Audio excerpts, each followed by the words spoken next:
Currently, we are facing a worldwide economic crisis. This crisis is a growing global issue, and it seems that overcoming the crisis will not be easy. The consequences are a dropping birth rate and an increasing number of elderly people getting retired. This economic recession will lead to an aged society. The question is, will the coming aged society then be as stable as now? The present welfare for the aged is built on supporting concepts. Through a pension which the senior citizen prepared when they were young, they can live a comfortable life.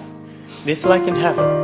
For those elderly people, the economic crisis is no concern for them. As a result of such an attitude, they will cut themselves off from the society. Furthermore, if the economic recession continues, their welfare could also be in danger. Some countries already have implemented a policy of retrenchment in many social areas, and the welfare for the aged could be the next. Those who could not prepare for their pension live with government support, which should provide for the minimum cost of living. However, it is hard to make ends meet. When the support even decreases because of the tight fiscal policy, then these elderly people must return to workplaces. When they are forced to return to work, the question is, can they adapt themselves? The answer is probably no. The isolated elders will become another economic burden to our society. Therefore, we must change the concepts of welfare from a supporting to a becoming a part of society welfare.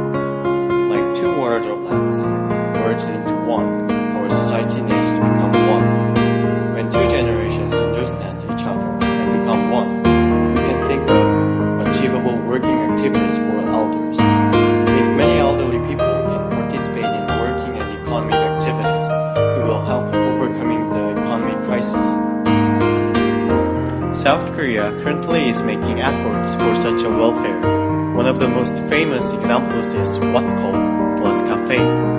It provides education and certification for becoming a barista to elders, and they can have a cafe to work right in the center of Seoul, where there is one cafe after another. This example indicates that to solve the problem of the aged, integration is needed to cope with the future economic crisis.